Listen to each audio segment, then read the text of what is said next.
ਅੱਜ ਮੈਂ ਆਪਣੇ ਘਰ ਵਾਪਸ ਆ ਗਈ ਸੀ। ਹਾਲਾਂਕਿ ਮੇਰਾ ਆਉਣ ਦਾ ਬਿਲਕੁਲ ਵੀ ਮਨ ਨਹੀਂ ਸੀ, ਪਰ ਵਾਪਸ ਆਉਣਾ ਮੇਰੀ ਮਜਬੂਰੀ ਸੀ। ਮੇਰੇ ਵਿਆਹ ਨੂੰ ਮੁਸ਼ਕਿਲ ਨਾਲ 6 ਦਿਨ ਹੋਏ ਸਨ ਕਿ ਮੇਰੇ ਪਤੀ ਨੂੰ ਅਚਾਨਕ ਕੈਨੇਡਾ ਤੋਂ ਕਾਲ ਆ ਗਈ। ਮੇਰੇ ਪਤੀ ਨੂੰ ਉੱਥੇ ਅਰਜੈਂਟ ਬੁਲਾਇਆ ਗਿਆ ਸੀ। ਹੁਣ ਉਹਨਾਂ ਨੂੰ ਵਾਪਸ ਜਾਣਾ ਸੀ ਅਤੇ ਮੈਂ ਬਹੁਤ ਪਰੇਸ਼ਾਨ ਹੋ ਗਈ। ਸਾਰਾ ਘਰ ਮਹਿਮਾਨਾਂ ਨਾਲ ਭਰਿਆ ਹੋਇਆ ਸੀ, ਪਰ ਹਾਲਾਤ ਕੁਝ ਇਸ ਤਰ੍ਹਾਂ ਦੇ ਹੋਏ ਕਿ ਮੇਰੇ ਪਤੀ ਦਾ ਕੈਨੇਡਾ ਜਾਣਾ ਬਹੁਤ ਜ਼ਰੂਰੀ ਹੋ ਗਿਆ, ਕਿਉਂਕਿ ਜੇਕਰ ਇਹ ਨੌਕਰੀ ਉਹਨਾਂ ਦੇ ਹੱਥੋਂ ਚਲੀ ਜਾਂਦੀ ਤਾਂ ਦੁਬਾਰਾ ਚੰਗੀ ਨੌਕਰੀ ਮਿਲਣਾ ਆਸਾਨ ਕੰਮ ਨਹੀਂ ਸੀ। ਮੇਰੇ ਪਤੀ ਨੇ ਮੈਨੂੰ ਪਿਆਰ ਨਾਲ ਮਨਾ ਕੇ ਤਿਆਰ ਕਰ ਹੀ ਲਿਆ ਕਿ ਮੈਂ ਉਹਨਾਂ ਦੇ ਜਾਣ 'ਤੇ ਕੋਈ ਇਤਰਾਜ਼ ਨਾ ਕਰਾਂ। ਮੈਂ ਵੀ ਉਹਨਾਂ ਦੀ ਮਜਬੂਰੀ ਸਮਝਦੀ ਸੀ, ਇਸ ਲਈ ਚੁੱਪ ਹੋ ਗਈ ਅਤੇ ਫਿਰ ਮੇਰੇ ਪਤੀ ਕੈਨੇਡਾ ਚਲੇ ਗਏ। ਉਹਨਾਂ ਦੇ ਜਾਣ ਤੋਂ ਅਗਲੇ ਹੀ ਦਿਨ ਮੇਰੇ ਪਤੀ ਦੇ ਜੋ ਰਿਸ਼ਤੇਦਾਰ ਰੁਕੇ ਹੋਏ ਸਨ, ਉਹ ਵੀ ਵਾਪਸ ਜਾਣ ਲਈ ਤਿਆਰੀ ਕਰਨ ਲੱਗੇ। ਇੱਕ ਇੱਕ ਕਰਕੇ ਸਾਰੇ ਰਿਸ਼ਤੇਦਾਰ ਚਲੇ ਗਏ ਅਤੇ ਮੈਂ ਘਰ ਵਿੱਚ ਇਕੱਲੀ ਰਹਿ ਗਈ। ਮੈਨੂੰ ਇਕੱਲੇ ਰਹਿਣ ਦੀ ਆਦਤ ਨਹੀਂ ਸੀ, ਇਸ ਲਈ ਮੈਂ ਘਬਰਾ ਗਈ ਅਤੇ ਆਪਣੇ ਮੰਮੀ ਪਾਪਾ ਨੂੰ ਫੋਨ ਕਰਕੇ ਕਹਿਣ ਲੱਗੀ ਕਿ ਮੇਰੇ ਕੋਲ ਆ ਕੇ ਰਹਿਣ। ਪਰ ਮਾਂ-ਬਾਪ ਕੁੜੀਆਂ ਦੇ ਘਰ ਵਿੱਚ ਕਿੱਥੇ ਰਹਿ ਸਕਦੇ ਹਨ, ਕਿਉਂਕਿ ਸਾਡੇ ਸਮਾਜ ਵਿੱਚ ਕੁੜੀਆਂ ਦੇ ਘਰ ਰਹਿਣਾ ਚੰਗਾ ਨਹੀਂ ਸਮਝਿਆ ਜਾਂਦਾ। ਇਸ ਲਈ ਮੇਰੇ ਮੰਮੀ ਪਾਪਾ ਨੇ ਮੇਰੇ ਵੱਡੇ ਭਾਈ ਨੂੰ ਭੇਜਿਆ ਤਾਂ ਜੋ ਮੈਨੂੰ ਵਾਪਸ ਲੈ ਆਵੇ। ਇਸ ਤਰ੍ਹਾਂ ਆਪਣੇ ਪਤੀ ਦੇ ਜਾਣ ਤੋਂ ਬਾਅਦ ਮੈਂ ਆਪਣੇ ਪੇਕੇ ਘਰ ਰਹਿਣ ਲੱਗੀ। ਪਰ ਕੁਝ ਦਿਨ ਉੱਥੇ ਰਹਿਣ ਤੋਂ ਬਾਅਦ ਮੇਰੇ ਪਤੀ ਨੇ ਮੈਨੂੰ ਕਿਹਾ ਕਿ ਹੁਣ ਮੈਨੂੰ ਆਪਣੇ ਸਹੁਰੇ ਘਰ ਵਾਪਸ ਆ ਜਾਣਾ ਚਾਹੀਦਾ ਹੈ, ਕਿਉਂਕਿ ਵਿਆਹ ਤੋਂ ਬਾਅਦ ਕੁੜੀਆਂ ਜ਼ਿਆਦਾ ਦਿਨ ਪੇਕੇ ਘਰ ਰਹਿੰਦੀਆਂ ਚੰਗੀਆਂ ਨਹੀਂ ਲੱਗਦੀਆਂ। ਮੇਰੇ ਪਤੀ ਦੀ ਗੱਲ ਵਿੱਚ ਵਜਨ ਸੀ। ਉਹਨਾਂ ਦਾ ਕਹਿਣਾ ਬਿਲਕੁਲ ਠੀਕ ਸੀ ਕਿ ਮੈਨੂੰ ਹੁਣ ਆਪਣੇ ਸਹੁਰੇ ਘਰ ਹੀ ਰਹਿਣਾ ਚਾਹੀਦਾ ਹੈ ਅਤੇ ਇਕੱਲੇ ਰਹਿਣ ਦੀ ਆਦਤ ਪਾ ਲੈਣੀ ਚਾਹੀਦੀ ਹੈ, ਕਿਉਂਕਿ ਅੱਜ ਨਹੀਂ ਤਾਂ ਕੱਲ੍ਹ ਮੇਰੇ ਪਤੀ ਨੇ ਜਾਣਾ ਹੀ ਸੀ। ਗੱਲ ਰੋਜ਼ਗਾਰ ਦੀ ਸੀ ਅਤੇ ਅੱਜ ਕੱਲ੍ਹ ਦੇ ਜ਼ਮਾਨੇ ਵਿੱਚ ਰੋਜ਼ਗਾਰ ਮਿਲਣਾ ਬਹੁਤ ਔਖਾ ਕੰਮ ਹੈ। ਇਸ ਲਈ ਮੈਂ ਵਾਪਸ ਆਪਣੇ ਘਰ ਚਲੀ ਗਈ, ਪਰ ਮੇਰਾ ਦਿਲ ਬਹੁਤ ਪਰੇਸ਼ਾਨ ਸੀ। ਇੰਨੇ ਵੱਡੇ ਘਰ ਵਿੱਚ ਮੇਰੇ ਲਈ ਇਕੱਲੇ ਰਹਿਣਾ ਬਹੁਤ ਔਖਾ ਸੀ। ਇਸ ਪਰੇਸ਼ਾਨੀ ਦਾ ਜ਼ਿਕਰ ਮੈਂ ਆਪਣੇ ਪਤੀ ਨਾਲ ਕੀਤਾ ਤਾਂ ਉਹਨਾਂ ਨੇ ਮੈਨੂੰ ਤਸੱਲੀ ਦਿੱਤੀ। ਦਿਨ ਵਿੱਚ ਮੈਨੂੰ ਕੋਈ ਦਿੱਕਤ ਨਹੀਂ ਸੀ। ਗੱਲ ਰਾਤ ਦੀ ਸੀ, ਕਿਉਂਕਿ ਰਾਤ ਨੂੰ ਮੈਨੂੰ ਇਕੱਲੇ ਡਰ ਲੱਗਦਾ ਸੀ। ਇਸ ਲਈ ਮੇਰੇ ਪਤੀ ਨੇ ਇੱਕ ਬੁੱਢੇ ਚੌਕੀਦਾਰ ਨੂੰ ਘਰ ਦੀ ਰਖਵਾਲੀ ਦੇ ਲਈ ਰੱਖ ਲਿਆ। ਉਹ ਬੁੱਢਾ ਮੇਰੇ ਪਤੀ ਦਾ ਜਾਣ ਪਛਾਣ ਵਾਲਾ ਹੀ ਆਦਮੀ ਸੀ। ਮੇਰੇ ਪਤੀ ਦਾ ਕਹਿਣਾ ਸੀ ਕਿ ਉਹ ਇੱਕ ਬਹੁਤ ਹੀ ਚੰਗਾ ਅਤੇ ਇਤਬਾਰ ਕਰਨ ਵਾਲਾ ਬੰਦਾ ਸੀ ਅਤੇ ਉਸ ਬੁੱਢੇ ਆਦਮੀ ਨੇ ਸਿਰਫ ਰਾਤ ਨੂੰ ਹੀ ਮੇਰੇ ਘਰ ਦੀ ਚੌਕੀਦਾਰੀ ਕਰਨੀ ਸੀ। ਜਦੋਂ ਮੈਂ ਆਪਣੇ ਸਹੁਰੇ ਘਰ ਵਾਪਸ ਆਈ ਤਾਂ ਬਹੁਤ ਦਿਨਾਂ ਤੋਂ ਬੰਦ ਹੋਣ ਕਰਕੇ ਘਰ ਬਹੁਤ ਗੰਦਾ ਹੋ ਗਿਆ ਸੀ। ਮੇਰੇ ਵਿੱਚ ਇੰਨੀ ਹਿੰਮਤ ਨਹੀਂ ਸੀ ਕਿ ਮੈਂ ਇੰਨੇ ਵੱਡੇ ਘਰ ਦੀ ਇਕੱਲੀ ਹੀ ਸਫਾਈ ਕਰਾਂ। ਪਹਿਲਾਂ ਤਾਂ ਮੈਂ ਸੋਚਿਆ ਕਿ ਉਸ ਬੁੱਢੇ ਚੌਕੀਦਾਰ ਦਾ ਇੰਤਜ਼ਾਰ ਕਰਦੀ ਹਾਂ, ਫਿਰ ਜਦੋਂ ਉਹ ਆਵੇਗਾ ਤਾਂ ਉਸ ਦੇ ਨਾਲ ਮਿਲ ਕੇ ਸਫਾਈ ਕਰਾਂਗੀ। ਪਰ ਫਿਰ ਮੈਨੂੰ ਆਪਣੇ ਪਤੀ ਦੀ ਗੱਲ ਯਾਦ ਆਈ ਕਿ ਉਹ ਬੁੱਢਾ ਚੌਕੀਦਾਰ ਸਿਰਫ ਰਾਤ ਨੂੰ ਹੀ ਆਵੇਗਾ ਅਤੇ ਮੇਰੇ ਲਈ ਰਾਤ ਦੀ ਰੋਟੀ ਵੀ ਲੈ ਕੇ ਆਇਆ ਕਰੇਗਾ। ਜੇਕਰ ਮੈਂ ਚਾਹਾਂ ਤਾਂ ਰਾਤ ਨੂੰ ਉਸ ਚੌਕੀਦਾਰ ਤੋਂ ਚਾਹ ਵੀ ਬਣਵਾ ਕੇ ਪੀ ਸਕਦੀ ਹਾਂ। ਮੇਰੇ ਪਤੀ ਨੂੰ ਪਤਾ ਸੀ ਕਿ ਮੈਂ ਚਾਹ ਦੀ ਬਹੁਤ ਸ਼ੌਕੀਨ ਹਾਂ। ਸ਼ਾਇਦ ਇਸ ਲਈ ਮੇਰੇ ਪਤੀ ਨੇ ਅਜਿਹੇ ਚੌਕੀਦਾਰ ਦਾ ਇੰਤਜ਼ਾਮ ਕੀਤਾ ਸੀ ਜੋ ਘਰ ਦੀ ਰਖਵਾਲੀ ਦੇ ਨਾਲ-ਨਾਲ ਮੈਨੂੰ ਚਾਹ ਵੀ ਪਿਲਾਵੇ। ਫਿਰ ਮੈਂ ਹਿੰਮਤ ਕਰਕੇ ਘਰ ਦੀ ਸਫਾਈ ਸ਼ੁਰੂ ਕਰ ਦਿੱਤੀ। ਸਫਾਈ ਕਰਨ ਵਿੱਚ ਮੈਨੂੰ ਬਹੁਤ ਟਾਈਮ ਲੱਗਿਆ, ਪਰ ਸਾਰਾ ਘਰ ਸਾਫ਼ ਹੋ ਗਿਆ ਸੀ। ਸ਼ਾਮ ਹੋ ਗਈ ਸੀ। ਥਕਾਵਟ ਅਤੇ ਭੁੱਖ ਨਾਲ ਮੇਰਾ ਬੁਰਾ ਹਾਲ ਸੀ। ਮੈਂ ਬਹੁਤ ਬੇਸਬਰੀ ਨਾਲ ਉਸ ਬੁੱਢੇ ਚੌਕੀਦਾਰ ਦਾ ਇੰਤਜ਼ਾਰ ਕਰ ਰਹੀ ਸੀ, ਪਰ ਨਾਲ ਹੀ ਮੈਨੂੰ ਘਬਰਾਹਟ ਵੀ ਹੋ ਰਹੀ ਸੀ ਕਿ ਪਤਾ ਨਹੀਂ ਉਹ ਕਿਹੋ ਜਿਹਾ ਆਦਮੀ ਹੋਵੇਗਾ। ਇੰਨੇ ਵਿੱਚ ਦਰਵਾਜ਼ੇ ਦੀ ਬੈਲ ਵੱਜੀ ਅਤੇ ਉਹ ਬੁੱਢਾ ਚੌਕੀਦਾਰ ਆ ਚੁੱਕਿਆ ਸੀ। ਮੈਂ ਹਿੰਮਤ ਕਰਕੇ ਦਰਵਾਜ਼ਾ ਖੋਲ੍ਹਿਆ। ਉਹ ਬਹੁਤ ਬੁੱਢਾ ਸੀ। ਉਸ ਦੀਆਂ ਵੱਡੀਆਂ-ਵੱਡੀਆਂ ਚਿੱਟੀਆਂ ਮੁੱਛਾਂ ਸਨ। ਉਸਨੇ ਸਾਫ਼ ਸੁਥਰੇ ਕੱਪੜੇ ਪਾਏ ਹੋਏ ਸਨ ਅਤੇ ਉਸਨੇ ਨਜ਼ਰਾਂ ਜ਼ਮੀਨ ਵੱਲ ਹੀ ਝੁਕਾ ਕੇ ਰੱਖੀਆਂ ਹੋਈਆਂ ਸਨ। ਹਾਲਾਂਕਿ ਉਹ ਮੇਰੇ ਪਾਪਾ ਦੀ ਉਮਰ ਦਾ ਸੀ, ਪਰ ਉਸਨੇ ਇੱਕ ਵਾਰ ਵੀ ਨਜ਼ਰ ਚੁੱਕ ਕੇ ਮੇਰੇ ਵੱਲ ਨਹੀਂ ਵੇਖਿਆ। ਮੈਂ ਉਸਦਾ ਨਾਮ ਪੁੱਛਿਆ ਅਤੇ ਉਸਨੂੰ ਇਹ ਵੀ ਪੁੱਛਿਆ ਕਿ ਮੇਰਾ ਪਤੀ ਉਸਨੂੰ ਕਿਵੇਂ ਜਾਣਦਾ ਹੈ, ਤਾਂ ਉਸਨੇ ਦੱਸਿਆ ਕਿ ਉਹ ਮੇਰੇ ਪਤੀ ਦੇ ਦੋਸਤ ਦਾ ਖਾਨਦਾਨੀ ਨੌਕਰ ਹੈ। ਉਸ ਦੀ ਗੱਲ ਸੁਣ ਕੇ ਮੈਨੂੰ ਇੰਨੀ ਤਸੱਲੀ ਹੋ ਗਈ ਸੀ ਕਿ ਜੋ ਖਾਨਦਾਨੀ ਨੌਕਰ ਹੁੰਦੇ ਹਨ, ਨਾ ਹੀ ਉਹ ਧੋਖਾ ਦਿੰਦੇ ਹਨ ਅਤੇ ਨਾ ਹੀ ਕੁਝ ਗਲਤ ਕਰਦੇ ਹਨ। ਅਤੇ ਮੈਂ ਤਾਂ ਫਿਰ ਉਸਦੇ ਮਾਲਕ ਦੇ ਦੋਸਤ ਦੀ ਪਤਨੀ ਸੀ। ਉਹ ਮੈਨੂੰ ਕਿਵੇਂ ਨੁਕਸਾਨ ਪਹੁੰਚਾ ਸਕਦਾ ਸੀ। ਮੈਂ ਬਹੁਤ ਸੰਤੁਸ਼ਟੀ ਨਾਲ ਰੋਟੀ ਖਾਧੀ। ਹੁਣ ਮੈਂ ਬਹੁਤ ਥੱਕ ਚੁੱਕੀ ਸੀ। ਇਸ ਲਈ ਉਸ ਬੁੱਢੇ ਚੌਕੀਦਾਰ ਨੇ ਮੈਨੂੰ ਕਿਹਾ ਕਿ ਜੇਕਰ ਮੈਂ ਚਾਹਾਂ ਤਾਂ ਉਹ ਮੈਨੂੰ ਚਾਹ ਵੀ ਬਣਾ ਕੇ ਦੇ ਸਕਦਾ ਹੈ। ਮੈਂ ਤੁਰੰਤ ਹਾਮੀ ਭਰ ਦਿੱਤੀ ਅਤੇ ਆਰਾਮ ਨਾਲ ਆਪਣੇ ਕਮਰੇ ਵਿੱਚ ਜਾ ਕੇ ਆਪਣੀ ਮੰਮੀ ਨਾਲ ਫੋਨ ਤੇ ਗੱਲਾਂ ਕਰਨ ਲੱਗੀ। ਥੋੜੀ ਹੀ ਦੇਰ ਵਿੱਚ ਉਹ ਚੌਕੀਦਾਰ ਮੇਰੇ ਲਈ ਚਾਹ ਬਣਾ ਕੇ ਲੈ ਆਇਆ। ਚਾਹ ਦਾ ਕੱਪ ਫੜਾਉਂਦੇ ਹੋਏ ਵੀ ਉਸਦੀਆਂ ਨਜ਼ਰਾਂ ਲਗਾਤਾਰ ਝੁਕੀਆਂ ਹੋਈਆਂ ਸਨ। ਉਸਦੀ ਇਹ ਸ਼ਰਾਫਤ ਮੈਨੂੰ ਬਹੁਤ ਭਾ ਗਈ ਸੀ। ਚਾਹ ਦੀ ਪਹਿਲੀ ਚੁਸਕੀ ਨਾਲ ਹੀ ਮੈਨੂੰ ਮਜ਼ਾ ਆ ਗਿਆ। ਉਸ ਚੌਕੀਦਾਰ ਨੇ ਬਹੁਤ ਹੀ ਵਧੀਆ ਚਾਹ ਬਣਾਈ ਸੀ। ਮੈਂ ਜਿਵੇਂ ਚਾਹ ਪੀ ਰਹੀ ਸੀ ਮੈਨੂੰ ਬਹੁਤ ਵਧੀਆ ਲੱਗ ਰਿਹਾ ਸੀ। ਮੇਰੀ ਸਾਰੀ ਥਕਾਵਟ ਖਤਮ ਹੁੰਦੀ ਜਾ ਰਹੀ ਸੀ। ਚਾਹ ਪੀਣ ਤੋਂ ਬਾਅਦ ਮੈਨੂੰ ਕਦੋਂ ਨੀਂਦ ਆ ਗਈ ਕੁਝ ਪਤਾ ਹੀ ਨਹੀਂ ਲੱਗਿਆ ਅਤੇ ਜਦੋਂ ਮੇਰੀ ਅੱਖ ਖੁੱਲੀ ਤਾਂ ਸਵੇਰ ਹੋ ਚੁੱਕੀ ਸੀ। ਪਰ ਫਿਰ ਮੇਰੇ ਰੌਂਗਟੇ ਖੜੇ ਹੋ ਗਏ। ਮੈਂ ਡਰਦੇ ਮਾਰੇ ਕਿਸੇ ਨੂੰ ਕੁਝ ਨਹੀਂ ਕਿਹਾ। ਪਰ 3-4 ਰਾਤਾਂ ਤੱਕ ਇਹ ਹੁੰਦਾ ਰਿਹਾ।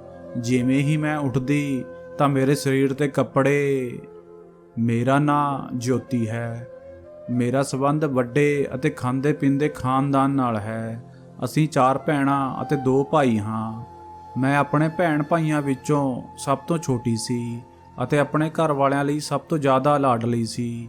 ਮੇਰੇ ਪਾਪਾ ਦਾ ਕੱਪੜੇ ਦਾ ਬਹੁਤ ਵੱਡਾ ਕਾਰੋਬਾਰ ਸੀ। ਮੇਰੇ ਦੋਵੇਂ ਭਾਈਆਂ ਨੇ ਆਪਣੀ ਪੜ੍ਹਾਈ ਪੂਰੀ ਕਰਕੇ ਮੇਰੇ ਪਾਪਾ ਨਾਲ ਕਾਰੋਬਾਰ ਵਿੱਚ ਹੀ ਹੱਥ ਵਟਾਉਣਾ ਸ਼ੁਰੂ ਕਰ ਦਿੱਤਾ ਸੀ, ਜਿਸ ਨਾਲ ਮੇਰੇ ਪਾਪਾ ਦਾ ਕਾਰੋਬਾਰ ਦਿਨ ਬ ਦਿਨ ਵੱਧਦਾ ਹੀ ਗਿਆ। ਮੇਰੇ ਭਾਈ ਸਭ ਭੈਣਾਂ ਤੋਂ ਵੱਡੇ ਸਨ। ਮੇਰੀਆਂ ਵੱਡੀਆਂ 3 ਭੈਣਾਂ ਦਾ ਵਿਆਹ ਮੈਟ੍ਰਿਕ ਤੋਂ ਬਾਅਦ ਹੀ ਕਰ ਦਿੱਤਾ ਗਿਆ ਸੀ, ਕਿਉਂਕਿ ਮੇਰੇ ਪਾਪਾ ਦਾ ਕਹਿਣਾ ਸੀ ਕਿ ਕੁੜੀਆਂ ਨੂੰ ਜਿੰਨੀ ਜਲਦੀ ਉਹਨਾਂ ਦੇ ਸਹੁਰੇ ਘਰ ਤੋਰ ਦਿੱਤਾ ਜਾਵੇ ਉਨਾ ਹੀ ਚੰਗਾ ਰਹਿੰਦਾ ਹੈ ਅਤੇ ਜਦੋਂ ਮੁੰਡਿਆਂ ਦੇ ਪੈਰ ਕਮਾਈ ਵਿੱਚ ਜੰਮ ਜਾਣ ਤਾਂ ਉਹਨਾਂ ਲਈ ਵਹੁਟੀ ਲੈ ਆਉਣੀ ਚਾਹੀਦੀ ਹੈ। ਮੇਰੀਆਂ ਭੈਣਾਂ ਦੇ ਵਿਆਹ ਤੋਂ ਬਾਅਦ ਮੇਰੇ ਪਾਪਾ ਨੇ ਮੇਰੇ ਭਾਈਆਂ ਦਾ ਵੀ ਵਿਆਹ ਕਰ ਦਿੱਤਾ ਸੀ। ਮੇਰੀਆਂ ਭਾਬੀਆਂ ਵੀ ਬਹੁਤ ਚੰਗੀਆਂ ਸਨ ਅਤੇ ਮੇਰੀਆਂ 3 ਭੈਣਾਂ ਆਪਣੇ ਆਪਣੇ ਘਰਾਂ ਵਿੱਚ ਬਹੁਤ ਖੁਸ਼ ਸਨ। ਮੈਂ ਬਚਪਨ ਤੋਂ ਹੀ ਕੁਝ ਨਖਰੇਲੀ ਅਤੇ ਸ਼ਰਾਰਤੀ ਸੀ। ਮੈਂ ਬਹੁਤ ਸੋਹਣੀ ਸੁਨੱਖੀ ਸੀ। ਮੈਨੂੰ ਪੜ੍ਹਨ ਦਾ ਬਹੁਤ ਸ਼ੌਂਕ ਸੀ ਅਤੇ ਮੈਂ ਜਲਦੀ ਵਿਆਹ ਕਰਨ ਦੇ ਹੱਕ ਵਿੱਚ ਬਿਲਕੁਲ ਵੀ ਨਹੀਂ ਸੀ। ਮੇਰਾ ਮੰਨਣਾ ਸੀ ਕਿ ਪੜ੍ਹ ਲਿਖ ਕੇ ਆਪਣੀ ਜ਼ਿੰਦਗੀ ਨੂੰ ਥੋੜ੍ਹਾ ਜਿਹਾ ਇੰਜੋਏ ਕਰਨ ਤੋਂ ਬਾਅਦ ਹੀ ਵਿਆਹ ਕਰਵਾਉਣਾ ਚਾਹੀਦਾ ਹੈ ਅਤੇ ਉਦੋਂ ਤੱਕ ਕੁੜੀ ਕੁਝ ਮੈਚਿਓਰ ਵੀ ਹੋ ਜਾਂਦੀ ਹੈ। ਇਸ ਲਈ ਮੈਂ ਆਪਣੇ ਪਾਪਾ ਨਾਲ ਜਿੱਦ ਕਰਕੇ ਆਪਣੀ ਗੱਲ ਮਨਵਾ ਲਈ। ਮੈਨੂੰ ਘਰ ਦੇ ਕੰਮਾਂ ਵਿੱਚ ਕੁਝ ਖਾਸ ਦਿਲਚਸਪੀ ਨਹੀਂ ਸੀ, ਪਰ ਮੰਮੀ ਦੇ ਡਰ ਤੋਂ ਮੈਂ ਰੋਟੀ ਬਣਾਉਣੀ ਸਿੱਖ ਲਈ ਸੀ। ਮੇਰੀ ਮੰਮੀ ਦਾ ਕਹਿਣਾ ਸੀ ਕਿ ਔਰਤ ਦੀ ਅਸਲੀ ਖੂਬਸੂਰਤੀ ਉਦੋਂ ਵੱਧਦੀ ਹੈ ਜਦੋਂ ਉਹ ਘਰ ਦਾ ਹਰ ਕੰਮ ਜਾਣਦੀ ਹੋਵੇ।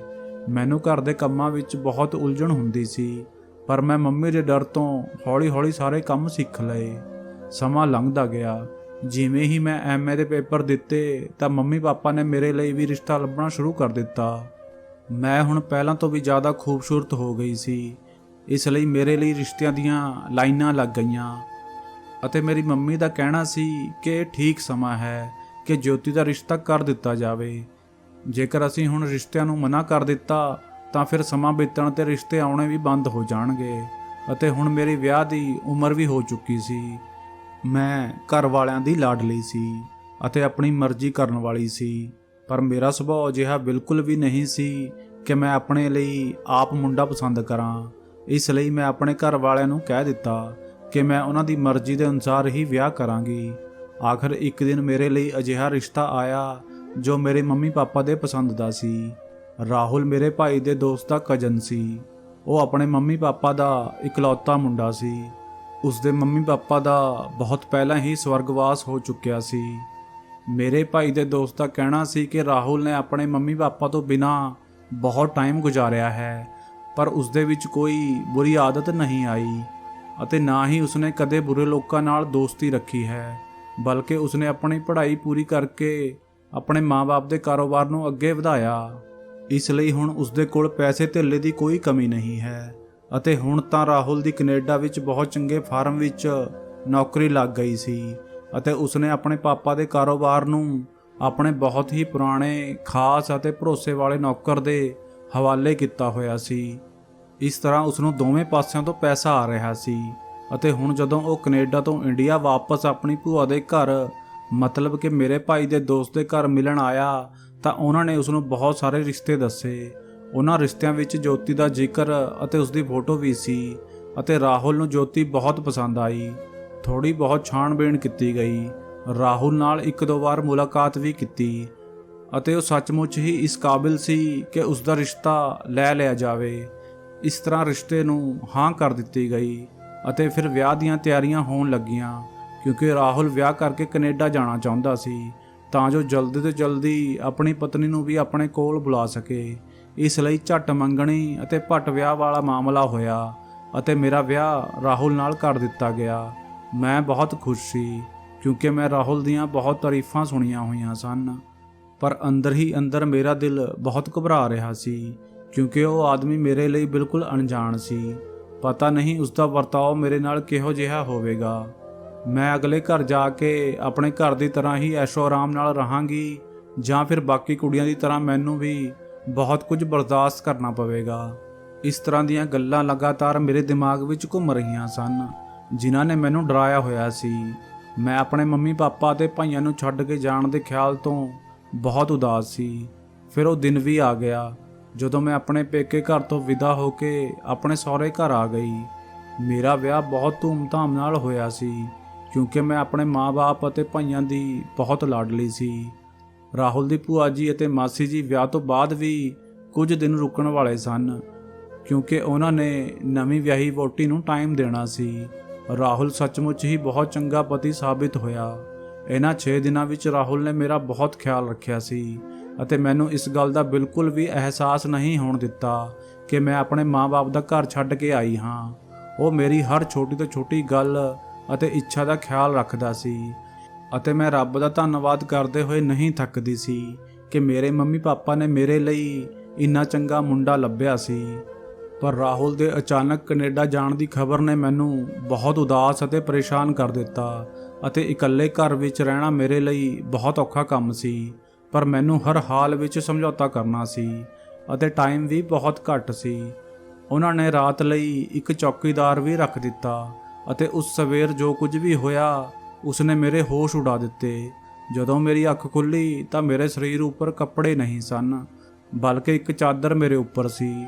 ਹਾਲਾਂਕਿ ਮੈਨੂੰ ਚੰਗੀ ਤਰ੍ਹਾਂ ਯਾਦ ਸੀ ਕਿ ਜਦੋਂ ਮੈਂ ਸੋਈ ਤਾਂ ਮੈਂ ਕੱਪੜੇ ਪਾਏ ਹੋਏ ਸਨ ਅਤੇ ਚਾਦਰ ਤਾਂ ਮੇਰੇ ਬੈੱਡ ਤੇ ਹੈ ਹੀ ਨਹੀਂ ਸੀ। ਤਾਂ ਫਿਰ ਇਹ ਸਭ ਕੁਝ ਕਿਵੇਂ ਹੋਇਆ? ਇਹ ਸੋਚ ਕੇ ਮੇਰਾ ਬੁਰਾ ਹਾਲ ਸੀ।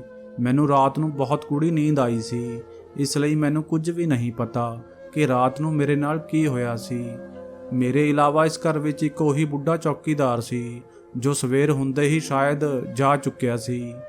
ਕਿਤੇ ਉਸ ਚੌਕੀਦਾਰ ਨੇ ਹੀ ਤਾਂ ਮੇਰੇ ਨਾਲ ਕੁਝ ਗਲਤ। ਇਹ ਸੋਚ ਕੇ ਮੇਰੀ ਆਤਮਾ ਕੰਬ ਗਈ ਸੀ। ਮੈਨੂੰ ਕੁਝ ਸਮਝ ਨਹੀਂ ਆ ਰਿਹਾ ਸੀ ਅਤੇ ਗੱਲ ਅਜਿਹੀ ਸੀ ਕਿ ਮੈਂ ਰਾਹੁਲ ਨੂੰ ਦੱਸ ਵੀ ਨਹੀਂ ਸਕਦੀ ਸੀ। ਪਰ ਜੋ ਕੁਝ ਵੀ ਹੋਇਆ ਸੀ ਉਹ ਬਿਲਕੁਲ ਵੀ ਠੀਕ ਨਹੀਂ ਸੀ। ਮੈਂ ਬਹੁਤ ਪਰੇਸ਼ਾਨ ਸੀ ਅਤੇ ਮੈਨੂੰ ਨਾਸ਼ਤਾ ਕਰਨ ਦਾ ਵੀ ਹੋਸ਼ ਨਹੀਂ ਸੀ। ਫਿਰ ਰਾਹੁਲ ਦਾ ਫੋਨ ਆਇਆ। ਮੈਂ ਬਹੁਤ ਮੁਸ਼ਕਿਲ ਨਾਲ ਆਪਣਾ ਮੂਡ ਨਾਰਮਲ ਕੀਤਾ ਅਤੇ ਰਾਹੁਲ ਨਾਲ ਗੱਲ ਕੀਤੀ। ਰਾਹੁਲ ਨੇ ਗੱਲਾਂ ਵਿੱਚ ਮੈਨੂੰ ਦੱਸਿਆ ਕਿ ਮੈਂ ਸਵੇਰ ਤੱਕ ਸੁੱਤੀ ਰਹੀ ਅਤੇ ਉਹ ਚੌਕੀਦਾਰ ਉਸ ਨੂੰ ਦੱਸ ਕੇ ਚਲਾ ਗਿਆ ਸੀ ਅਤੇ ਉਸਨੇ ਇਹ ਵੀ ਦੱਸਿਆ ਕਿ ਮੈਂ ਮੈਡਮ ਨੂੰ ਦੱਸ ਨਹੀਂ ਸਕਦਾ ਸੀ ਕਿਉਂਕਿ ਉਹ ਸੌਂ ਰਹੀ ਸੀ ਅਤੇ ਇਹ ਚੰਗਾ ਨਹੀਂ ਲੱਗਦਾ ਕਿ ਮੈਂ ਉਹਨਾਂ ਦੇ ਕਮਰੇ ਵਿੱਚ ਜਾਵਾਂ। ਇਸ ਗੱਲ ਨੇ ਮੈਨੂੰ ਹੈਰਾਨ ਕਰ ਦਿੱਤਾ ਕਿ ਜੇਕਰ ਉਹ ਇੰਨਾ ਚੰਗਾ ਆਦਮੀ ਸੀ ਤਾਂ ਰਾਤ ਨੂੰ ਉਹ ਮੇਰੇ ਨਾਲ ਕਿਵੇਂ ਕੁਝ ਕਰ ਸਕਦਾ ਸੀ। ਮੈਂ ਇਹ ਸਭ ਕੁਝ ਸੋਚ ਕੇ ਪਾਗਲ ਹੁੰਦੀ ਜਾ ਰਹੀ ਸੀ। ਫਿਰ ਮੈਂ ਦੁਬਾਰਾ ਬਹਾਨੇ ਨਾਲ ਰਾਹੁਲ ਨੂੰ ਉਸ ਚੌਕੀਦਾਰ ਦੇ ਬਾਰੇ ਵਿੱਚ ਪੁੱਛਿਆ ਤਾਂ ਉਸਨੇ ਕਿਹਾ ਕਿ ਮੈਂ ਅੱਖਾਂ ਬੰਦ ਕਰਕੇ ਉਸ ਉੱਪਰ ਯਕੀਨ ਕਰ ਸਕਦੀ ਹਾਂ। ਫਿਰ ਮੈਂ ਸੋਚਿਆ ਕਿ ਸ਼ਾਇਦ ਮੈਨੂੰ ਹੀ ਨੀਂਦ ਵਿੱਚ ਗਰਮੀ ਲੱਗੀ ਹੋਵੇਗੀ ਅਤੇ ਮੈਂ ਆਪਣੇ ਕੱਪੜੇ ਉਤਾਰ ਕੇ ਚਾਦਰ ਲੈ ਲਈ। ਖੈਰ, ਮੈਂ ਆਪਣੇ ਦਿਲ ਨੂੰ ਕਿਸੇ ਤਰ੍ਹਾਂ ਸੰਤੁਸ਼ਟ ਕਰਨ ਦੀ ਨਾਕਾਮ ਕੋਸ਼ਿਸ਼ ਕੀਤੀ ਅਤੇ ਫਿਰ ਉੱਠ ਕੇ ਆਪਣੇ ਘਰ ਦੇ ਕੰਮਾਂ ਵਿੱਚ ਲੱਗ ਗਈ। ਮੈਨੂੰ ਹਲੇ ਵੀ ਬਹੁਤ ਥਕਾਵਟ ਹੋ ਰਹੀ ਸੀ। ਦਿਨ ਇਸੇ ਤਰ੍ਹਾਂ ਲੰਘ ਗਿਆ ਅਤੇ ਰਾਤ ਹੋ ਗਈ। ਚੌਕੀਦਾਰ ਕੱਲ੍ਹ ਵਾਲੇ ਟਾਈਮ ਤੇ ਹੀ ਆਇਆ ਅਤੇ ਮੇਰੇ ਲਈ ਰੋਟੀ ਵੀ ਲੈ ਕੇ ਆਇਆ ਸੀ ਅਤੇ ਕੱਲ੍ਹ ਦੀ ਤਰ੍ਹਾਂ ਹੀ ਉਸਨੇ ਨਜ਼ਰਾਂ ਝੁਕਾਈਆਂ ਹੋਈਆਂ ਸਨ। ਉਸਨੇ ਰੋਟੀ ਦਿੱਤੀ ਅਤੇ ਬਾਹਰ ਗੇਟ ਤੇ ਜਾ ਕੇ ਬੈਠ ਗਿਆ। ਹੁਣ ਮੈਂ ਉਸ ਵੱਲੋਂ ਸੰਤੁਸ਼ਟ ਹੋ ਗਈ ਸੀ। ਮੇਰੇ ਤੋਂ ਹੀ ਨੀਂਦ ਵਿੱਚ ਕੁਝ ਹੋਇਆ ਹੋਵੇਗਾ। ਫਿਰ ਮੈਂ ਰੋਟੀ ਖਾਧੀ, ਕੁਝ ਦੇਰ ਆਪਣੀ ਮੰਮੀ ਨਾਲ ਗੱਲਾਂ ਕੀਤੀਆਂ ਅਤੇ ਸੌਣ ਦੀ ਤਿਆਰੀ ਕਰਨ ਲੱਗੀ। ਉਹ ਚੌਂਕੀਦਾਰ ਮੇਰੇ ਲਈ ਚਾਹ ਬਣਾ ਕੇ ਲੈ ਆਇਆ। ਉਹ ਬਹੁਤ ਵਧੀਆ ਚਾਹ ਬਣਾਉਂਦਾ ਸੀ, ਇਸ ਲਈ ਮੈਂ ਮਨਾ ਨਹੀਂ ਕਰ ਸਕੀ ਅਤੇ ਚਾਹ ਪੀਣ ਤੋਂ ਬਾਅਦ ਮੈਨੂੰ ਪਤਾ ਨਹੀਂ ਲੱਗਿਆ ਕਿ ਮੈਨੂੰ ਕਦੋਂ ਨੀਂਦ ਆ ਗਈ। ਮੈਂ ਸਵੇਰੇ ਉੱਠੀ ਤਾਂ ਇੱਕ ਵਾਰ ਫਿਰ ਮੈਂ ਚਾਦਰ ਵਿੱਚ ਹੀ ਸੁੱਤੀ ਹੋਈ ਸੀ, ਪਰ ਹੁਣ ਇਹ ਮਾਮੂਲੀ ਗੱਲ ਨਹੀਂ ਸੀ। ਮੈਂ ਕਦੇ ਵੀ ਨੀਂਦ ਵਿੱਚ ਅਜਿਹਾ ਨਹੀਂ ਕੀਤਾ ਸੀ, ਤਾਂ ਹੁਣ ਕਿਵੇਂ ਕਰ ਸਕਦੀ ਸੀ? ਅਤੇ ਆਖਰ ਅਜਿਹੀ ਵੀ ਕਿਹੜੀ ਗੱਲ ਸੀ ਜੋ ਮੈਂ ਇੰਨੀ ਗੂੜੀ ਨੀਂਦ ਵਿੱਚ ਚਲੀ ਜਾਂਦੀ ਸੀ? ਇਹਨਾਂ ਸਾਰੀਆਂ ਸੋਚਾਂ ਨੇ ਮੈਨੂੰ ਘੇਰ ਰੱਖਿਆ ਸੀ। ਮੈਂ ਆਪਣੇ ਮਾਂ-ਬਾਪ ਨੂੰ ਇਹ ਸਭ ਕੁਝ ਦੱਸ ਕੇ ਪਰੇਸ਼ਾਨ ਨਹੀਂ ਕਰਨਾ ਚਾਹੁੰਦੀ ਸੀ, ਅਤੇ ਜੇਕਰ ਮੈਂ ਆਪਣੇ ਪਤੀ ਨੂੰ ਇਸ ਬਾਰੇ ਦੱਸਦੀ ਤਾਂ ਉਹਨਾਂ ਦਾ ਦਿਲ ਟੁੱਟ ਜਾਂਦਾ। ਤਾਂ ਫਿਰ ਮੈਂ ਕੀ ਕਰਦੀ? ਇਸ ਲਈ ਮੈਂ ਕਿਸੇ ਨੂੰ ਕੁਝ ਨਹੀਂ ਦੱਸਿਆ। ਮੈਂ ਸੋਚ ਲਿਆ ਸੀ ਕਿ ਮੈਂ ਅੱਜ ਇੰਨਾ ਕੰਮ ਹੀ ਨਹੀਂ ਕਰਾਂਗੀ ਕਿ ਮੈਨੂੰ ਥਕਾਵਟ ਕਰਕੇ ਗੂੜੀ ਨੀਂਦ ਆ ਜਾਵੇ। ਜ਼ਰੂਰ ਕੁਝ ਤਾਂ ਸੀ ਜੋ ਮੇਰੇ ਨਾਲ ਇਸ ਤਰ੍ਹਾਂ ਹੋ ਰਿਹਾ ਸੀ, ਅਤੇ ਇਹੀ ਸੋਚ ਕੇ ਮੇਰਾ ਬੁਰਾ ਹਾਲ ਹੁੰਦਾ ਜਾ ਰਿਹਾ ਸੀ। ਇਸ ਤਰ੍ਹਾਂ ਅੱਜ ਦਾ ਦਿਨ ਵੀ ਲੰਘ ਗਿਆ ਅਤੇ ਰਾਤ ਹੋ ਗਈ। ਰਾਤ ਨੂੰ ਰੋਟੀ ਖਾਣ ਤੋਂ ਬਾਅਦ ਉਸ ਬੁੱਢੇ ਚੌਂਕੀਦਾਰ ਨੇ ਮੈਨੂੰ ਚਾਹ ਲਿਆ ਕੇ ਦਿੱਤੀ, ਤਾਂ ਮੈਂ ਉਸ ਨੂੰ ਧੰਨਵਾਦ ਕਹਿ ਕੇ ਉਸ ਤੋਂ ਚਾਹ ਦਾ ਕੱਪ ਲੈ ਲਿਆ, ਅਤੇ ਉਸ ਦੇ ਜਾਣ ਤੋਂ ਬਾਅਦ ਮੈਂ ਚੰਗੀ ਤਰ੍ਹਾਂ ਕਮਰੇ ਦਾ ਦਰਵਾਜ਼ਾ ਬੰਦ ਕਰ ਲਿਆ ਅਤੇ ਉਸ ਚਾਹ ਨੂੰ ਮੈਂ ਬਾਥਰੂਮ ਵਿੱਚ ਲਿਜਾ ਕੇ ਡੋਲ ਦਿੱਤਾ ਅਤੇ ਆ ਕੇ ਆਪਣੇ ਬੈੱਡ ਤੇ ਲੇਟ ਗਈ। ਅੱਜ ਮੈਨੂੰ ਬਿਲਕੁਲ ਵੀ ਨੀਂਦ ਨਹੀਂ ਆ ਰਹੀ ਸੀ। ਇਸ ਦਾ ਮਤਲਬ ਸੀ ਕਿ ਜ਼ਰੂਰ ਮੇਰੀ ਚਾਹ ਵਿੱਚ ਕੁਝ ਮਿਲਾਇਆ ਹੁੰਦਾ ਸੀ। ਮੇਰਾ ਦਿਲ ਬਹੁਤ ਘਬਰਾ ਰਿਹਾ ਸੀ, ਪਰ ਮੈਂ ਅੱਜ ਹਰ ਹਾਲ ਵਿੱਚ ਹਕੀਕਤ ਜਾਣਨਾ ਚਾਹੁੰਦੀ ਸੀ। ਮੈਨੂੰ ਪਏ ਹੋਏ 1 ਘੰਟਾ ਹੀ ਹੋਇਆ ਸੀ ਕਿ ਮੇਰੇ ਕਮਰੇ ਦੇ ਦਰਵਾਜ਼ੇ ਦੇ ਕੋਲ ਕੁਝ ਆਵਾਜ਼ ਆਈ। ਕੋਈ ਬਾਹਰ ਤੋਂ ਮੇਰੇ ਕਮਰੇ ਦੇ ਦਰਵਾਜ਼ੇ ਦਾ ਲੌਕ ਖੋਲ੍ਹ ਰਿਹਾ ਸੀ। ਇਸ ਗੱਲ ਨੇ ਮੇਰੀ ਜਾਨ ਕੱਢ ਦਿੱਤੀ। ਮਤਲਬ ਮੇਰਾ ਸ਼ੱਕ ਸਹੀ ਸੀ, ਕੋਈ ਸੀ ਜੋ ਮੇਰੇ ਕਮਰੇ ਵਿੱਚ ਆਉਂਦਾ ਸੀ। ਮੈਂ ਚੁੱਪਚਾਪ ਪਈ ਰਹੀ। ਅੱਜ ਮੈਂ ਉਸ ਮੁਜਰਮ ਦਾ ਅਸਲੀ ਚਿਹਰਾ ਦੇਖਣਾ ਚਾਹੁੰਦੀ ਸੀ, ਅਤੇ ਫਿਰ ਦਰਵਾਜ਼ਾ ਖੋਲ੍ਹਿਆ ਤਾਂ ਜੋ ਚਿਹਰਾ ਮੈਨੂੰ ਨਜ਼ਰ ਆਇਆ, ਉਸ ਨਾਲ ਮੇਰੇ ਪੈਰਾਂ ਥੱਲੋਂ ਜ਼ਮੀਨ ਨਿਕਲ ਗਈ। ਉਹ ਕੋਈ ਹੋਰ ਨਹੀਂ ਬਲਕਿ ਮੇਰਾ ਆਪਣਾ ਪਤੀ ਸੀ। ਮੈਂ ਫਟੀਆਂ ਅੱਖਾਂ ਨਾਲ ਆਪਣੇ ਪਤੀ ਵੱਲ ਵੇਖ ਰਹੀ ਸੀ। ਉਸਨੇ ਉਹੀ ਚੌਂਕੀਦਾਰ ਵਾਲੇ ਕੱਪੜੇ ਪਾਏ ਹੋਏ ਸਨ, ਬਸ ਉਸਦੇ ਚਿਹਰੇ ਤੋਂ ਨਕਲੀ ਦਾੜੀ ਅਤੇ ਲੰਬੀਆਂ ਮੁੱਛਾਂ ਅਤੇ ਸਫੇਦ ਵਾਲ ਗਾਇਬ ਸਨ। ਮੇਰੇ ਪਤੀ ਨੂੰ ਵੀ ਸ਼ਾਇਦ ਝਟਕਾ ਲੱਗਿਆ ਸੀ। ਉਹਨਾਂ ਨੂੰ ਬਿਲਕੁਲ ਵੀ ਅੰਦਾਜ਼ਾ ਨਹੀਂ ਸੀ ਕਿ ਮੈਂ ਅਜੇ ਜਾਗ ਰਹੀ ਹਾਂ, ਇਸ ਲਈ ਉਹਨਾਂ ਦੇ ਚਿਹਰੇ ਦਾ ਰੰਗ ਉੱਡ ਗਿਆ। ਪਰ ਸਦਮੇ ਨਾਲ ਮੇਰਾ ਬੁਰਾ ਹਾਲ ਸੀ। ਮੈਂ ਆਪਣੇ ਪਤੀ ਦੇ ਹੱਥੋਂ ਇੰਨੇ ਦਿਨਾਂ ਤੋਂ ਤਕਲੀਫ ਝੱਲ ਰਹੀ ਸੀ। ਮੇਰੀਆਂ ਅੱਖਾਂ ਵਿੱਚੋਂ ਹੰਝੂ ਵਗਦੇ ਜਾ ਰਹੇ ਸਨ, ਅਤੇ ਰਾਹੁਲ ਤਾਂ ਕੁਝ ਬੋਲਣ ਦੀ ਪੋਜੀਸ਼ਨ ਵਿੱਚ ਹੀ ਨਹੀਂ ਸੀ ਕਿ ਮੈਨੂੰ ਕਿਵੇਂ ਅਤੇ ਕੀ ਸਫਾਈ ਦੇਣੀ ਹੈ। ਮੈਂ ਉੱਠ ਕੇ ਦੂਜੇ ਕਮਰੇ ਵਿੱਚ ਚਲੀ ਗਈ ਅਤੇ ਸਵੇਰ ਹੋਣ ਦਾ ਇੰਤਜ਼ਾਰ ਕਰਨ ਲੱਗੀ। ਜਿਵੇਂ ਹੀ ਸਵੇਰ ਹੋਈ ਤਾਂ ਮੈਂ ਆਪਣੇ ਭਾਈ ਨੂੰ ਫੋਨ ਕੀਤਾ ਅਤੇ ਉਸ ਨੂੰ ਕਿਹਾ ਕਿ ਉਹ ਮੈਨੂੰ ਆ ਕੇ ਲੈ ਜਾਵੇ। ਮੇਰਾ ਭਾਈ ਮੈਨੂੰ ਲੈਣ ਲਈ ਆ ਗਿਆ। ਰਾਹੁਲ ਨੇ ਮੈਨੂੰ ਬਹੁਤ ਰੋਕਣ ਦੀ ਤੇ ਸਫਾਈ ਦੇਣ ਦੀ ਕੋਸ਼ਿਸ਼ ਕੀਤੀ, ਪਰ ਮੈਂ ਉਸ ਦੀ ਕੋਈ ਵੀ ਗੱਲ ਸੁਣਨ ਨੂੰ ਤਿਆਰ ਨਹੀਂ ਸੀ। ਮੈਨੂੰ ਬਹੁਤ ਦੁੱਖ ਹੋਇਆ ਸੀ। ਮੈਂ ਆਪਣੇ ਭਾਈ ਦੇ ਨਾਲ ਆਪਣੇ ਪੇਕੇ ਘਰ ਆ ਗਈ। ਮੈਂ ਬਹੁਤ ਬਿਮਾਰ ਹੋ ਗਈ ਕਿਉਂਕਿ ਇਹ ਹਾਲਾਤ ਮੇਰੀ ਬਰਦਾਸ਼ਤ ਤੋਂ ਬਾਹਰ ਸਨ। ਮੇਰੇ ਪਤੀ ਦਾ ਇਹ ਵਰਤਾਓ ਮੇਰੀ ਸਮਝ ਤੋਂ ਬਾਹਰ ਸੀ। ਆਖਰ ਉਹਨਾਂ ਨੇ ਮੈਨੂੰ ਇੰਨਾ ਵੱਡਾ ਧੋਖਾ ਕਿਉਂ ਦਿੱਤਾ ਸੀ? ਮੈਂ ਆਪਣੇ ਆਪ ਨੂੰ ਇੱਕ ਕਮਰੇ ਵਿੱਚ ਬੰਦ ਕਰ ਲਿਆ ਅਤੇ ਕਿਸੇ ਨਾਲ ਕੋਈ ਗੱਲ ਨਹੀਂ ਕਰਦੀ ਸੀ। ਮੇਰੇ ਮੰਮੀ ਪਾਪਾ ਵੀ ਬਹੁਤ ਦੁਖੀ ਸਨ। ਫਿਰ ਇਸੇ ਤਰ੍ਹਾਂ ਦਿਨ ਲੰਘ ਗਏ। ਇੱਕ ਦਿਨ ਮੇਰੇ ਭਾਈ ਦਾ ਦੋਸਤ ਮੈਨੂੰ ਮਿਲਣ ਆਇਆ।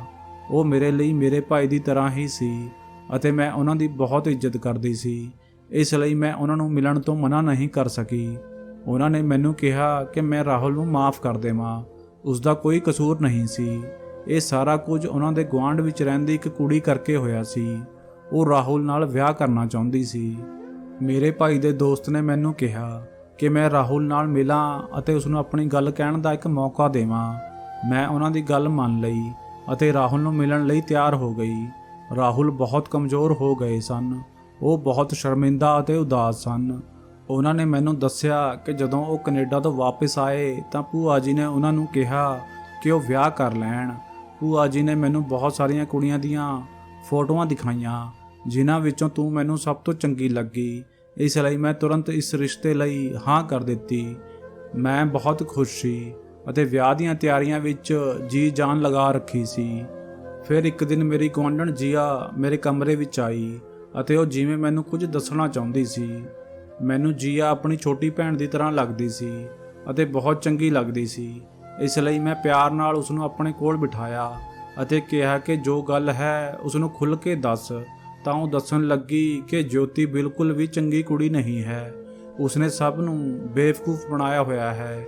ਉਹ ਸਭ ਦੇ ਸਾਹਮਣੇ ਮਾਸੂਮ ਅਤੇ ਸ਼ਰੀਫ ਬਣਦੀ ਹੈ, ਪਰ ਉਹ ਅਸਲ ਵਿੱਚ ਅਜਿਹੀ ਬਿਲਕੁਲ ਨਹੀਂ ਹੈ। ਉਸ ਦਾ ਬਹੁਤ ਸਾਰੇ ਮੁੰਡਿਆਂ ਨਾਲ ਚੱਕਰ ਹੈ। ਮੈਂ ਉਸ ਦੇ ਨਾਲ ਯੂਨੀਵਰਸਿਟੀ ਵਿੱਚ ਪੜ੍ਹਦੀ ਹਾਂ, ਇਸ ਲਈ ਸਭ ਕੁਝ ਜਾਣਦੀ ਹਾਂ। ਉਹ ਸਭ ਨੂੰ ਪਾਗਲ ਬਣਾ ਰਹੀ ਹੈ। ਜੀਆ ਦੀ ਗੱਲ ਸੁਣ ਕੇ ਮੇਰੇ ਪੈਰਾਂ ਥੱਲੋਂ ਜ਼ਮੀਨ ਨਿਕਲ ਗਈ। ਉਸਨੇ ਮੈਨੂੰ ਅਜਿਹੀ ਗੱਲ ਦੱਸੀ ਸੀ ਜਿਸ ਨਾਲ ਮੇਰਾ ਦਿਲ ਟੁੱਟ ਗਿਆ। ਵਿਆਹ ਵਿੱਚ ਸਿਰਫ 2 ਦਿਨ ਬਾਕੀ ਸਨ। ਜ਼ਿੰਦਗੀ ਵਿੱਚ ਪਹਿਲੀ ਵਾਰ ਮੈਨੂੰ ਕੋਈ ਕੁੜੀ ਚੰਗੀ ਲੱਗੀ ਸੀ ਅਤੇ ਉਸ ਦੀ ਇਹ ਹਕੀਕਤ ਜਾਣਨ ਤੋਂ ਬਾਅਦ ਮੇਰਾ ਮਨ ਬਹੁਤ ਖਰਾਬ ਹੋ ਚੁੱਕਿਆ ਸੀ। ਮੈਂ ਜੀਆ ਨੂੰ ਬਹੁਤ ਮਾਸੂਮ ਅਤੇ ਚੰਗੀ ਕੁੜੀ ਸਮਝਦਾ ਸੀ। ਉਹ ਮੇਰੀ ਗੁਆਂਢਣ ਸੀ, ਜਦੋਂ ਕਿ ਜੋਤੀ ਨੂੰ ਤਾਂ ਮੈਂ ਸਿਰਫ ਫੋਟੋਆਂ ਵਿੱਚ ਹੀ ਦੇਖਿਆ ਸੀ ਅਤੇ ਆਪਣੀ ਭੂਆ ਜੀ ਤੋਂ ਉਸ ਬਾਰੇ ਸੁਣਿਆ ਸੀ। ਪਰ ਮੈਂ ਜੀਆ ਦੀ ਗੱਲ ਨੂੰ ਨਜ਼ਰਅੰਦਾਜ਼ ਨਹੀਂ ਕਰ ਸਕਿਆ। ਪਰ ਫਿਰ ਮੈਂ ਸੋਚ ਲਿਆ ਕਿ ਮੈਂ ਆਪ ਤੈਨੂੰ ਅਜਮਾਵਾਂਗਾ ਅਤੇ ਵਿਆਹ ਦੇ 6 ਦਿਨ ਬਾਅਦ ਮੈਂ ਕੈਨੇਡਾ ਜਾਣ ਦਾ ਡਰਾਮਾ ਕੀਤਾ ਅਤੇ ਫਿਰ ਚੌਕੀਦਾਰ ਦਾ ਰੂਪ ਧਾਰ ਕੇ ਤੇਰੇ ਕੋਲ ਆਉਂਦਾ ਰਿਹਾ। ਪਰ ਜੇਕਰ ਤੂੰ ਬੁਰੀ ਹੁੰਦੀ ਤਾਂ ਤੂੰ ਇਹਨਾਂ ਸਭ ਗੱਲਾਂ ਤੋਂ ਨਹੀਂ ਘਬਰਾਉਂਦੀ ਅਤੇ ਉਸ ਆਦਮੀ ਨੂੰ ਲੱਭਦੀ ਜੋ ਰਾਤ ਨੂੰ ਆਉਂਦਾ ਸੀ ਅਤੇ ਦਿਨ ਵਿੱਚ ਵੀ ਤੇਰੇ ਕੋਲ ਕੋਈ ਨਾ ਕੋਈ ਜ਼ਰੂਰ ਆਉਂਦਾ। ਪਰ ਅਜਿਹਾ ਕੁਝ ਵੀ ਨਹੀਂ ਹੋਇਆ ਜੋ ਮੈਂ ਸੋਚਿਆ ਸੀ, ਬਲਕਿ ਤੂੰ ਮੈਨੂੰ ਪਰੇਸ਼ਾਨ ਅਤੇ ਡਰੀ ਹੋਈ ਲੱਗੀ। ਇਸ ਲਈ ਮੈਂ ਸੋਚਿਆ ਕਿ 1-2 ਰਾਤਾਂ ਤੈਨੂੰ ਹੋਰ ਅਜਮਾ ਕੇ ਦੇਖਦਾ ਹਾਂ ਅਤੇ ਫਿਰ ਤੈਨੂੰ ਸਾਰੀ ਸੱਚਾਈ ਦੱਸ ਦੇਵਾਂਗਾ। ਪਰ ਮੇਰਾ ਰਾਜ਼ ਪਹਿਲਾਂ ਹੀ ਖੁੱਲ੍ਹ ਗਿਆ ਅਤੇ ਮੈਂ ਬਹੁਤ ਪਰੇਸ਼ਾਨ ਹੋ ਗਿਆ ਅਤੇ ਭੂਆ ਜੀ ਦੇ ਝਿੜਕਣ 'ਤੇ ਮੈਂ ਉਹਨਾਂ ਨੂੰ ਸਾਰੀ ਸੱਚਾਈ ਦੱਸ ਦਿੱਤੀ। ਤਾਂ ਭੂਆ ਜੀ ਨੇ ਜੀਆ ਨੂੰ ਬੁਲਾਇਆ ਅਤੇ ਉਸ ਨੂੰ ਪੁੱਛਿਆ ਕਿ ਜੇਕਰ ਇਹ ਗੱਲ ਸੱਚ ਹੈ ਤਾਂ ਮੈਂ ਜੋਤੀ ਦੇ ਘਰ ਜਾ ਕੇ ਗੱਲ ਕਰਾਂਗੀ ਅਤੇ ਜੇਕਰ ਤੂੰ ਗਲਤ ਗੱਲ ਦੱਸੀ ਹੈ ਤਾਂ ਸਾਡੀ ਬਹੁਤ ਬੇਇੱਜ਼ਤੀ ਹੋਵੇਗੀ। ਇਹ ਸੁਣ ਕੇ ਜੀਆ ਰੋਣ ਲੱਗੀ ਅਤੇ ਉਸਨੇ ਦੱਸਿਆ ਕਿ ਮੈਂ ਰਾਹੁਲ ਨਾਲ ਵਿਆਹ ਕਰਨਾ ਚਾਹੁੰਦੀ ਸੀ, ਪਰ ਉਹਨਾਂ ਨੇ ਜੋਤੀ ਨੂੰ ਚੁਣਿਆ। ਇਸ ਲਈ ਮੈਂ ਜੋਤੀ ਉੱਪਰ ਇਲਜ਼ਾਮ ਲਗਾਇਆ। ਮੈਂ ਝੂਠ ਬੋਲਿਆ ਸੀ, ਜੋਤੀ ਬੁਰੀ ਨਹੀਂ ਹੈ, ਮੈਨੂੰ ਮਾफ़ ਕਰ ਦਿਓ। ਇਹ ਕਹਿ ਕੇ ਜੀਆ ਰੋਣ ਲੱਗੀ। ਮੈਨੂੰ ਬਹੁਤ ਦੁੱਖ ਹੋਇਆ, ਪਰ ਭੂਆ ਜੀ ਨੇ ਮੈਨੂੰ ਸਮਝਾਇਆ, ਇਸ ਲਈ ਮੈਂ ਕੁਝ ਨਹੀਂ ਕਿਹਾ। ਬਸ ਇੰਨਾ ਕਿਹਾ ਕਿ ਮੇਰੀ ਜੋਤੀ ਨਾਲ ਮੁਲਾਕਾਤ ਕਰਵਾ ਦਿਓ ਅਤੇ ਉਸ ਨੂੰ ਮਨਾ ਲਓ। ਇਹ ਕਹਿ ਕੇ ਰਾਹੁਲ ਰੋਣ ਲੱਗਿਆ ਅਤੇ ਕਹਿਣ ਲੱਗਿਆ, ਪਲੀਜ਼ ਜੋਤੀ, ਮੈਨੂੰ ਮਾफ़ ਕਰ ਦੇ। ਇਹ ਮੇਰੀ ਬਹੁਤ ਵੱਡੀ ਗਲਤੀ ਸੀ, ਜਿਸ ਲਈ ਤੂੰ ਜੋ ਸਜ਼ਾ ਦੇਵੇਂਗੀ ਮੈਨੂੰ ਮਨਜ਼ੂਰ ਹੈ। ਇੰਨੇ ਦਿਨ ਰਾਹੁਲ ਨੂੰ ਨਾ ਮਿਲ ਕੇ ਮੈਂ ਉਸ ਨੂੰ ਪਹਿਲਾਂ ਹੀ ਬਹੁਤ ਸਜ਼ਾ ਦੇ ਦਿੱਤੀ ਸੀ ਅਤੇ ਉਸ ਦਾ ਜ਼ਿਆਦਾ ਕਸੂਰ ਵੀ ਨਹੀਂ ਸੀ। ਇਸ ਲਈ ਮੈਂ ਰਾਹੁਲ ਨੂੰ ਮਾफ़ ਕਰ ਦਿੱਤਾ ਅਤੇ ਉਸ ਦੇ ਨਾਲ ਚਲੀ ਗਈ। ਹੁਣ ਤੁਸੀਂ ਹੀ ਦੱਸੋ ਕਿ ਮੈਂ ਸਹੀ ਕੀਤਾ ਜਾਂ ਗਲਤ। ਤਾਂ ਦੋਸਤੋ, ਇਹ ਸੀ ਸਾਡੀ ਅੱਜ ਦੀ ਕਹਾਣੀ। ਉਮੀਦ ਕਰਦੇ ਹਾਂ ਕਿ ਤੁਹਾਨੂੰ ਪਸੰਦ ਆਈ ਹੋਵੇਗੀ। ਤੁਹਾਡਾ ਕੀ ਕਹਿਣਾ ਹੈ ਇਸ ਕਹਾਣੀ ਦੇ ਬਾਰੇ ਵਿੱਚ ਕਮੈਂਟ ਕਰਕੇ ਸਾਨੂੰ ਜ਼ਰੂਰ ਦੱਸਿਓ। ਵੀਡੀਓ ਨੂੰ ਲਾਈਕ ਅਤੇ ਚੈਨਲ ਨੂੰ ਸਬਸਕ੍ਰਾਈਬ ਕਰਕੇ ਘੰਟੀ ਨੂੰ ਦਬਾ ਕੇ ਆਲ ਤੇ ਸੈੱਟ ਕਰ ਲਓ ਤਾਂ ਜੋ ਆਉਣ ਵਾਲੀ ਵੀਡੀਓ ਤੁਹਾਨੂੰ ਤੁਰੰਤ ਮਿਲ ਸਕੇ। ਮਿਲਦੇ ਹਾਂ ਅਗਲੀ ਵੀਡੀਓ ਵਿੱਚ, ਤਦ ਤੱਕ ਲਈ ਧੰਨਵਾਦ।